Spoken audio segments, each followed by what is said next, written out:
My name is Elena Vance. I am 25 years old. At 23, I applied for my first apartment and discovered I was $340,000 in debt. I had never opened a credit card, never signed a loan, never touched a financial document in my life, but someone had. For 9 years, someone had been opening accounts, filing tax returns, and running a business, all under my name and my social security number. When I called my mom to ask why, she laughed. Family shares everything, she said, like it was nothing. Like $340,000 was a rounding error. But here's what my parents did not know. I am a data analyst. I trace patterns for a living. And the pattern hiding in their finances took me 14 months to unravel. Welcome back to Calm Drama Stories. This is the channel where women share stories of family betrayal, quiet strength, and the boundaries they wish they had set sooner. If this is your first time here, hit subscribe so you do not miss the next one. And wherever you are listening from right now, drop a comment and let me know your city and your local time. Now let me take you back to a Tuesday morning in March, the day everything started to unravel. I grew up in a town called Oakwood, Oregon. Population 9,000, give or take. My mother, Miriam, worked at a craft supply store off the highway. My father, Arthur, drove a forklift at the Greenleaf Auto parts plant until the plant shut down. When I was 14, my brother, Julian, was 4 years older. Baseball team, homecoming court, the kind of kid my parents could talk about at church without having to explain anything. Julian was easy. I was quieter. I liked math. I liked spreadsheets, which is the kind of thing a 15-year-old does not usually admit in public. I started working at a frozen yogurt place the summer before sophomore year. Made $7.25 an hour. I kept every paycheck in a white envelope under my mattress because my parents did not believe in banks. Accounts for teenagers. My parents never talked about money, not directly. My mother would say things like, "We are stretched thin this month," while sorting coupons at the kitchen table. My father would nod and drink his beer and change the channel. Money was a cloud. It was always there, but nobody looked at it. I got into University of Oregon on a partial academic scholarship, covered about 60%. I paid the rest myself. 3 part-time jobs across 4 years. Coffee shop, data entry at a law office, weekend shifts at a campus bookstore. I did not know it then, but while I was counting nickels to buy my calculus textbook, my name was already on a business that grossed $200,000 a year. Julian got braces when he was 13. They cost $4,000. Julian got a used Honda Civic when he was 16. That cost $3,000. Julian got his college tuition covered. My parents wrote a check every semester for Portland State. 8 semesters, $32,000 total. We just cannot right now. Honey. My mother had a phrase she used whenever I asked for something, and the answer was no. She would tilt her head, soften her voice, and say, "Family shares everything. You will get yours when it is your turn." I believed her. That is what you do when you are 10, 12, 15. You trust your parents. You assume the system is fair, even when the evidence is piling up that it is not. Here is a memory that stayed. Sophomore year of high school. There was a school trip to Washington, D.C. $200, I asked my mother. She checked the checkbook and shook her head. "Maybe next year, baby." 2 weeks later, she came home with a new dining room set. Dark cherry, 6 chairs. I have no idea what it cost. But it was not $200. I did not ask where the money came from. I did not ask why the dining set was more important than DC. That is the thing about growing up in a house where money is a cloud. You learn not to look at it. You learn to look away, and you learn that family shares everything means that some people share and some people get. I was the one who shared. Fast forward, I am 23. I have a degree in statistics from University of Oregon. I have a job as a data analyst at a mid-size insurance company in Portland. Salary $48,000. My first real paycheck. My first real desk. My first real nameplate. I found an apartment on the east side. 1 bedroom, 2nd floor, narrow kitchen. Decent light. $100 a month. I could swing it. Barely, but I could swing it. I filled out the application on a Sunday afternoon, paid the $35 fee, listed my employer, my income, my references, turned it in with a deposit check and a smile that probably looked ridiculous. 3 days later, the property manager called. "Miss Vance, we are unable to approve your application." I assumed it was the income. Maybe they wanted 2 months of pay stubs instead of 1. Maybe I needed a cosigner. "Your credit report came back," he said. "There are significant issues." Significant issues. I had never opened a credit card, never taken out a car loan, never financed a piece of furniture. I paid cash for everything because that is how my parents raised me. Cash-only envelopes, budget sheets taped to the refrigerator. What kind of issues? I asked, a pause. The kind of pause that tells you the person on the other end is deciding how much to say. Miss Vance, you may want to pull your credit report. I think you will find it informative. Informative? He chose his words very carefully. I hung up and opened my laptop. That was the last moment of my life when I did not know. I went to annualcreditreport.com, typed in my name, my social security number, my date of birth, hit submit. The report loaded. All 3 bureaus. I started with Equifax, 47 pages, my name, my social security number, my address. Except it was not my address. It was 1847 Birchwood Lane, my parents' house. 6 credit card accounts, a vehicle loan for $28,000, 2 utility accounts, a business line of credit, 7 collection items, 2 civil judgments, total outstanding debt, 341 2/27s. The oldest account was opened 9 years earlier. I was 14. Some of the accounts listed my birth year as 1996 instead of 2001. Whoever opened them had changed my birthday to make me appear old enough to qualify. I sat on the floor of my friend Fiona's apartment, the friend I was staying with, because I had nowhere else to go. And I read every page, all 47 of them. My hands were shaking by page 12. By page 30, they had stopped shaking because the rest of me had gone numb. I made a spreadsheet, because that is what I do. That is the only thing I knew how to do. Column A, account name. Column B, date opened. Column C, amount owed. Column D, status. The patterns were obvious. Same address on every account, same phone number, different birth years to get around age restrictions, and one business name that appeared on 9 of the entries, Vance Elite Rentals, LLC. I had never heard of it. The data analyst in me took over. I stopped feeling. I started tracing. I searched the Oregon Secretary of State business database. Typed Vance Elite Rentals, LLC. 1 result. Registered agent, Elena R. Vance. My full legal name. My social security number. Filed 9 years ago. Status dissolved 4 years prior. But the debts were still active, still accruing, still attached to my identity like barnacles on a hull. The registered address, 1847 Birchwood Lane.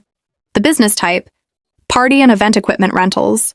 Bounce houses, tents, folding chairs, cotton candy machines. I was in 9th grade when this business was created. I was on the math team. I was volunteering at the library on Saturdays because it looked good on college applications. I was not running an event rental company. The filing date caught my eye. September 18th, my birthday. The LLC was filed on my 14th birthday. I stared at that date for a long time. September 18th? The day my mother bought a grocery store cake with pink frosting and 14 candles. The day my father grilled. Burgers in the backyard and Julian showed up late because he had baseball practice. The day I blew out candles and wished for a laptop because mine had a cracked screen. That same day, maybe that same hour, someone sat at a computer and typed my name, my social security number, and a forged signature into a state database. I knew who. I just did not want to say it yet. But I picked up my phone. My mother answered on the 3rd ring. Elena, what a nice surprise. Mom, did you open a business in my name? Silence, 2 seconds, 3. Then she laughed. That laugh, light, casual. The same laugh she used when someone asked if the dining set was new. The same laugh she used when Julian asked why Elena did not get a car too. Oh, Elena, family shares everything. Your father lost his job. We needed a fresh start. It was just paperwork. Just paperwork. $340,000 of just paperwork. Mom, there are 6 credit cards under my social security number. A car loan for $28,000. A business I have never heard of. And 37 collection items. We were going to fix it. When? When we could? I am 23. You started this when I was 14. When were you going to fix it? My father got on the phone. Arthur Vance, the man who once told me that a man's word was his bond. Elena, do not blow this out of proportion. We will figure it out. No specifics, no timeline. No acknowledgement that what they did had a name. Identity theft, federal crime, up to 7 years in prison. Julian called 2 hours later. Mom is crying. She says you are threatening to ruin everything. They did what they had to do. Elena. They kept the family together. They kept the family together on my credit. Under my name, with my stolen social security number. Family shares everything. I heard that phrase my entire life. I just never understood what it actually meant. Here is what $340,000 of debt does to a 23-year-old. You cannot rent an apartment? Denied. You cannot finance a car? Denied. You cannot open a basic credit card? Denied. Your credit score is 387, which is approximately the score of someone who has defaulted on everything they have ever touched. Except I had never touched anything. I was a ghost tenant in my own financial life. I moved in with my college roommate, Fiona Donnelly.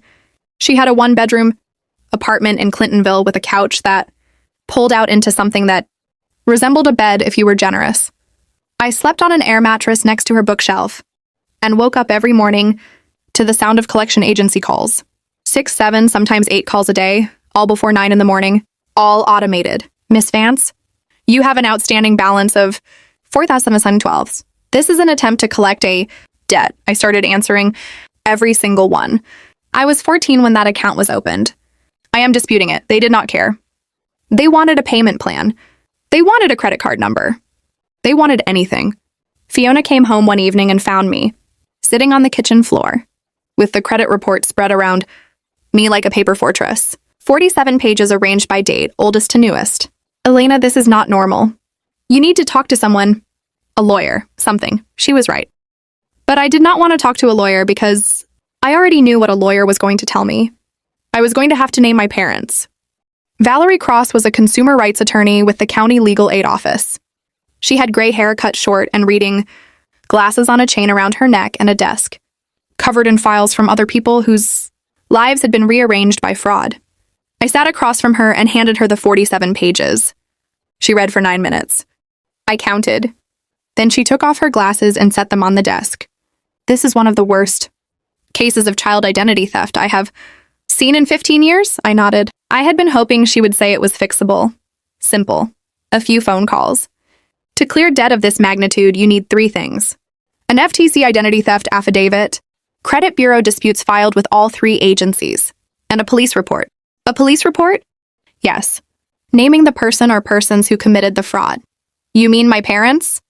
She held my gaze. Elena, the credit bureaus will not remove these accounts without a formal report identifying the perpetrators with $340,000 in fraudulent debt. They are not going to take your word for it. You need documentation, and that documentation requires a name. I looked at the stack of paper between us. My name on every page, a signature that was not mine, a birthday that was wrong, an address I had not lived at since I was 18. There is no way around it. No, I am sorry. I asked her for a week to think. She gave me her card and said, "Take 2 if you need it, but do not wait too long. Interest is still accruing, $340,000. Growing every day under my name, I did not sleep much that week. Instead, I did what I do. I pulled data. I ordered my credit reports from all 3 bureaus. Equifax, Experian, TransUnion. I cross-referenced every account. Some accounts appeared on 2 reports, but not the 3rd. Some had different balances. Some had different dates. The inconsistencies were their own kind of evidence. The picture got worse. It was not just the LLC. My mother had opened 6 personal credit cards under my social security number. Each one used a different birth year. 1996, 1997, 1998, 1999. Always old enough to clear the minimum age requirement. Always young enough that no creditor would question the lack of credit history. Then I found the car loan, $28,000, financed through a credit union in Toledo for a 2019 Ford Expedition. I had never seen a Ford Expedition in my life, but I had a feeling I knew where it was parked. Search the Bureau of Motor Vehicles Registration Database. The Expedition was registered to Miriam L. Vance. My mother at 1847 Birchwood Lane. My mother was driving a car financed under my stolen identity. She drove it to work. She drove it to church. She drove it to the grocery store, where she bought the birthday cakes with pink frosting and 14 candles. My mother drove my debt to Sunday service every week and parked it in the handicap-adjacent spot she liked, because it was close to the door. I added the expedition to my spreadsheet. Column A, Ford Expedition. Column B, 2019. Column C, $28,000. Column D, active. Then I called my brother. Julian, did you know about the LLC? Long pause. I could hear a TV in the background. ESPN. Elena, They needed to keep the lights on. Did you know it was under my name? Another pause. Longer. The TV went quiet. I knew parts of it. Parts of it? Like knowing the first floor of a building is on fire, but claiming you did not know about the second floor.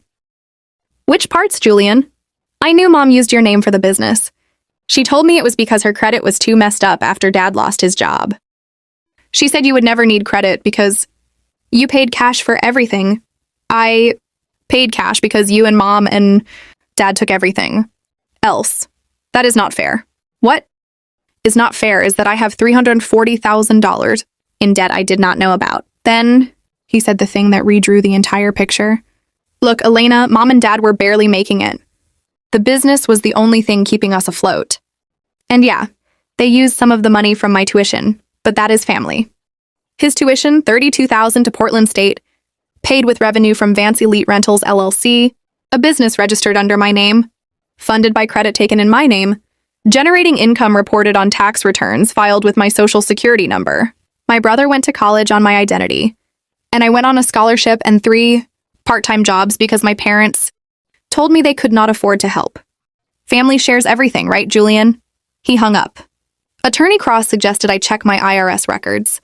If they ran a business under your social security number, there may be tax filings attached.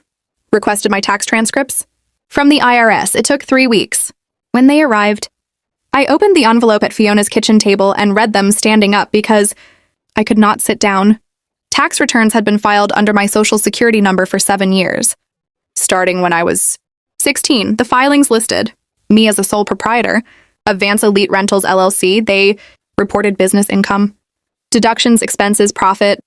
In 2019, when I was 20 years old and working part-time at the college library for $11.50 an hour, my social security number showed $78,000 in reported income from Vance Elite Rentals. In 2020, it was $61,000. In 2021, it was $83,000. 7 years of tax returns I never filed. Hundreds of thousands of dollars in income I never earned. Deductions I never claimed in refunds. $14,000 in refunds over 3 years deposited into an account I had never seen. I called Attorney Cross. Valerie, they filed tax returns in my name. Silence, then a long exhale. Elena, this is not just identity theft anymore. Filing fraudulent tax returns using someone else's social security number is federal tax fraud. That is IRS, criminal investigation territory. And if refund checks were mailed or electronically deposited, that is mail fraud or wire fraud. What does that mean? It means this could go federal. I put the tax transcripts in a manila folder, added them to the stack. Credit report, LLC documents, tax returns. The stack was getting taller. My mother called 3 days later. She was crying. The kind of crying that sounds practiced. Like she had been doing it in front of a mirror to get the pitch right. Elena, I did not mean for it to go this far. Your father lost his job. We were about to lose the house. What was I supposed to do? You could have told me. You were a child. I was protecting you from the stress. Protecting me by putting $340,000 of debt on my social security number. It was supposed to be temporary. I was going to pay it all back before you ever needed credit. I needed credit. 3 weeks ago. Mom, I got denied an apartment. I cannot rent. I cannot finance a car. My credit score is 387. Silence, then the shift. I had seen it my whole life. The moment my mother stopped being sad and started being strategic. Elena, if you talk to anyone about this, a lawyer, the police, anyone, you will destroy this family. Is that what you want? After everything I sacrificed for you, after the years I spent keeping a roof over your head, you kept a roof over my head by stealing my name. That is not what happened. What would you call it? I would call it a mother doing whatever it takes to keep her family together. The IRS has a different word for it. She went quiet. Then low and flat. If you do this, do not bother coming home. I did not say anything. I hung up, put the phone on the counter, stared at it. Family shares everything, even threats. That night, I sat on Fiona's kitchen floor with a legal pad and a pen. The air mattress was deflating slowly in the other room. I could hear it hissing. I made a list. 2 columns. Reasons to file. Reasons not to. Reasons to file. Credit restored. Debts removed. Criminal accountability. Justice. My future. Reasons not to. My parents go to prison. My brother hates me. The family splits. Aunt Margaret stops inviting me to Thanksgiving. I become the daughter who sent her own mother to jail. I stared at the list for a long time. Fiona found me at 2 a.m, still sitting there. She set a glass of water next to me and sat down. "Which way are you leaning?" "I keep hearing her laugh," I said, on the phone. When I asked her about the business, she laughed like it was nothing, like I was overreacting. Fiona did not say anything for a while. Then, "How much did you say the total was?" $341,000. And she laughed. She laughed. Fiona picked up the legal pad, read both columns, handed it back. "You already know what you are going to do. You are just looking for permission." She was right. I did not need permission. I needed one more thing. I needed the original paperwork. The signature that was not mine but carried my name. I needed to go home.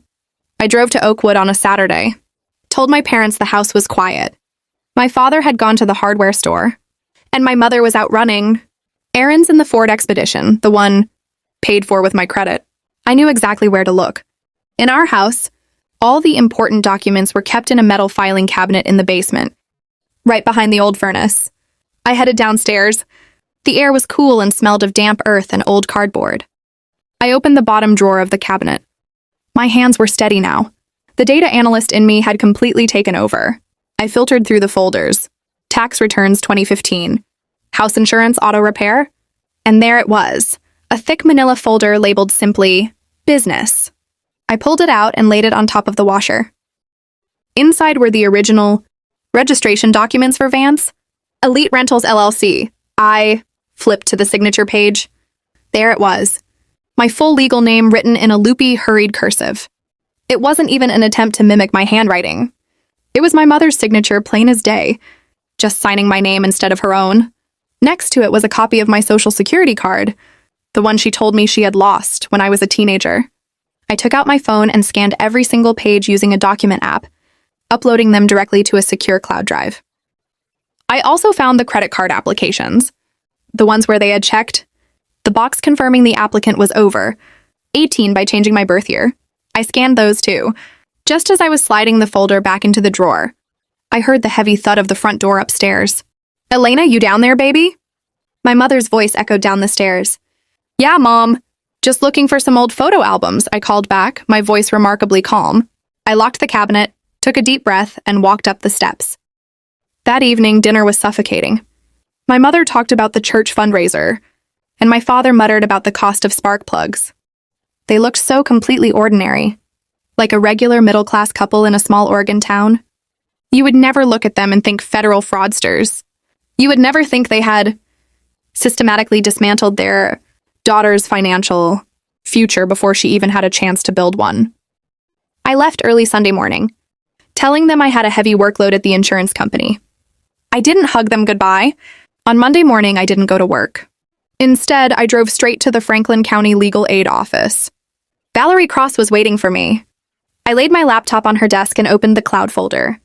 "I have the original signatures," I said, "and the forged birth dates." Valerie looked through the scans, her expression hardening. "This is everything we need, Elena. Are you ready?" "I am," I said. We spent the next 3 hours filling out the FTC identity theft affidavit. Then Valerie walked me down to the local police precinct. Sitting in a small room with a detective named Miller, I handed over the 47-page credit report, the spreadsheet I had meticulously built, the IRS transcripts, and the scanned signatures. I gave him the names Miriam Vance and Arthur Vance. Signing that police report felt like pulling a trigger. I knew there was no going back. The fallout was immediate. Within 2 weeks, the police report was forwarded to the state prosecutor, and because of the IRS transcripts, a formal notification was sent to the federal authorities. The first wave of anger came from Julian. He called me screaming at midnight. "Are you out of your mind? Mom just got served with an investigation notice. They might lose the house, Elena. Do you want them to be homeless? They should have thought about that before they stole $340,000 in my name." "Julian," I said, my voice cold. "They did it for us. For the family," he shouted. "No," I replied. "They did it for you. You got the braces, you got the car, you got the Portland State tuition. I got the debt. If you love the family so much, why don't you take out a $340,000 loan and pay it off for them?" He slammed the phone down. That was the last time my brother ever spoke to me. Next came Aunt Margaret. She sent a long text about family, loyalty, and how washing dirty laundry in public was a sin. I blocked her number. Then came the voicemails from my mother, first begging, then crying, and finally vicious. She told me I was ungrateful, that she wished she had never given birth to me, that I was a monster for turning on my own blood. I listened to every voicemail once, saved the audio files, and forwarded them directly to Detective Miller and Valerie Cross as evidence of witness intimidation. It took 14 months of legal battles, endless paperwork, and absolute silence from my biological family. But as a data analyst, I know that numbers don't lie, and eventually, the system works if you feed it the right data. Because of the police report and the official fraud affidavits, the credit bureaus were legally required to strip the fraudulent accounts from my identity. One by one, the red marks vanished. The $28,000 car loan? Gone. The Vance Elite Rentals debts? Removed. The civil judgments? Vacated. Yesterday morning, I logged into my credit monitoring app. My score was 765. I also received an email from the property manager of the apartment on the east side, the one with the second floor view and the decent light. The unit was available again. I resubmitted my application using my clean, restored credit report. 2 hours later, I got the email. Approved. As for my parents, their trial is scheduled for next month. Because of the scale of the fraud and the federal tax implications, they are facing significant fines and potential prison time. The Ford Expedition was repossessed last Tuesday. Sometimes I sit on Fiona's couch and look at the legal pad where I wrote those 2 columns. Reasons to file, reasons not to. The family did split. My brother hates me. I am no longer invited to Thanksgiving. But tomorrow, I am picking up the keys to my own apartment. My name is on the lease, and for the first time in my life, that name belongs entirely to me. Thank you for listening to Elena's story on Calm Drama Stories. What would you have done if you found out your parents used your identity? Would you have filed the report or protected the family? Let me know in the comments below, and don't forget to subscribe. See you in the next story.